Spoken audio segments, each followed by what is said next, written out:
Hi students and friends. நம்ம இந்த கிளாஸில் என்ன பார்க்க போகிறோம்னா, ஹோமோமார்பிசம்னா என்ன, ஐசோமார்பிசம்னா என்ன. ஸோ அது ரெண்டும் ரொம்ப புரியணும். ஏன்னா இது ரெண்டு தெரிஞ்சாதான் இதுக்கப்புறம் இம்பார்ட்டன்ஸ் தியரம்ஸ், ஒரு சில தியரம்ஸ் இருக்குது. அந்த தியரமில் இந்த வேர்டு நம்ம யூஸ் பண்ணுவோம், இந்த கான்செப்டையும் நம்ம யூஸ் பண்ணுவோம். ஓகேவா? ஃபஸ்ட்டு ஹோமோமார்பிசம் என்னன்னு பார்த்துருவோம். ஹோமோமார்பிசம்னா ஒரு ரெண்டு குரூப் எடுத்துக்கிடுவோம். ஓகேவா? அந்த ரெண்டு குரூப்பையும் மேப் பண்ணுறோம். ஒரு ஃபங்க்ஷனில் ஒரு மேப் பண்ணுறோம். அப்படின்னா ஃபார் எக்ஸாம்பிள் ஒரு குரூப் உங்களுக்கு எப்படி இருக்குன்னா, அந்த ரெண்டு குரூப்லாம் இதை ஜியாவும் இதை ஹெச்சாவும் எடுத்துக்கிட்டு இதை நினைச்சிடும் நம்ம மேப் பண்ணுறோம். ஸோ மேப் பண்ணும்போது இந்த கண்டிஷனை பூர்த்தி செய்யணும். ஓகேவா? மேப் பண்ணும்போது இந்த கண்டிஷன் ப்ரூவ் ஆச்சு, வெரிஃபை ஆச்சுன்னா அதுக்கு பேர் தான் ஹோமோமார்பிசம். அந்த ரெண்டு குரூப்புக்கு வந்து ஹோமோமார்பிசம் பேர். ரைட். இப்போ எப்படி என்ன அர்த்தம் அப்படின்னா, for example F of A star B equal to f of a plus f of b.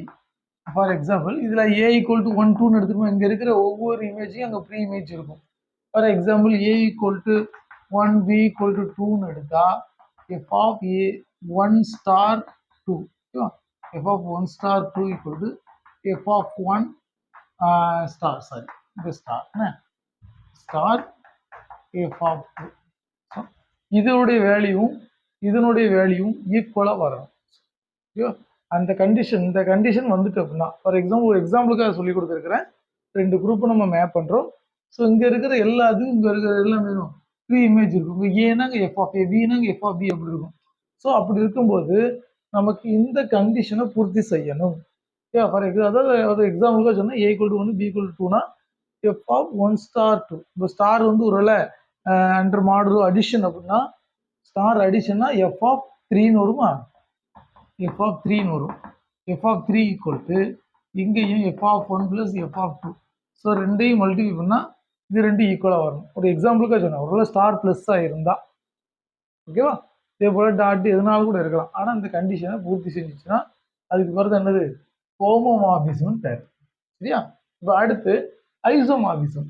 Isomorphism G and D G dash இதே போல் ரெண்டு குரூப் எடுத்துக்கிட்டோம், டூ குரூப்ஸ். அதையும் மேப் பண்ணுறோம். ஃபங்க்ஷனில் மேப் பண்ணும்போது அது எது எது ப்ரூவ் ஆகும்னு பாருங்க. First bijection. பைஜெக்ஷன்னா அதுல ரெண்டு பார்ட் இருக்கு.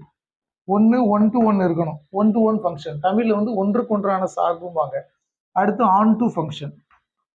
பொதுவாகவே பை அப்படின்னாலே ரெண்டுன்னு அர்த்தம், பைனாலே டூன்னு அர்த்தம். அப்போ டூனா அதுக்குள்ள ரெண்டு இருக்கு. என்னது 1 to 1 on to. So one to ஒன்னும் அதில் அந்த ஃபங்க்ஷன் மேப் பண்ணும்போது அதில் 1 to 1 இருக்கு. 1 to 1 ஒவ்வொரு ப்ரீ இமேஜுக்கும் ஒரு இமேஜுக்கு ஒவ்வொரு இமேஜுக்கும் ஒரு ப்ரீ இமேஜ் இருக்கும். அதான் 1 to 1.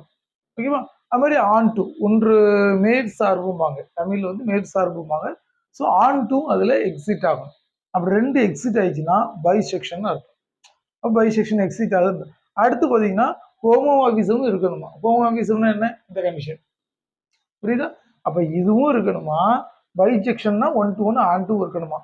ஸோ அப்போ இந்த மூணும் சேர்ந்தா 1 to 1 ஆன் டு ஹோமோமார்பிசம். இந்த மூணு எங்கே இருக்கோ, எந்த ஃபங்க்ஷனில் மேப் ஆகிற ஃபங்க்ஷனில் இருக்கோ, ஸோ அது வந்து ஐசோமார்பிசம்னு சொல்லுவாங்க. ஓகே, அப்போ ஹோமோமார்பிசம் என்ன, ஐசோமார்பிசம் என்னன்னு புரிஞ்சுட்டா இன்னும் தியரம் நடத்தும் போது உங்களுக்கு கிளியரா புரியும். ஏன்னா இதை யூஸ் பண்ணி இன்னும் நிறைய இம்பார்ட்டன்ஸ் அது நேமொழி தியரங்கள் இருக்கு. ஸோ அது வந்து நெக்ஸ்ட் கிளாஸ்ல அடுத்த கிளாஸ்ல நான் உங்களுக்கு சொல்லித்தரேன். ஓகேவா? புரிஞ்சிருக்குன்னு நினைக்கிறேன். கொஞ்சம் அண்டர்ஸ்டாண்ட் பண்ண பாருங்க. அடுத்த கிளாஸ்ல உங்களுக்கு எக்ஸாம்பிளோட நம்ம பார்க்கும்போது, தியரத்தோட பார்க்கும்போது இன்னும் உங்களுக்கு ஸ்ட்ராங் ஆயிடும். ஓகேவா? சரி, ஓகே. உங்களுக்கு இன்னொரு வீடியோவில் நம்ம இன்னொரு ப்ராப்ளத்தோடு மீட் பண்ணலாம். ஓகே, தேங்க்யூ ஃபார் வாட்சிங்.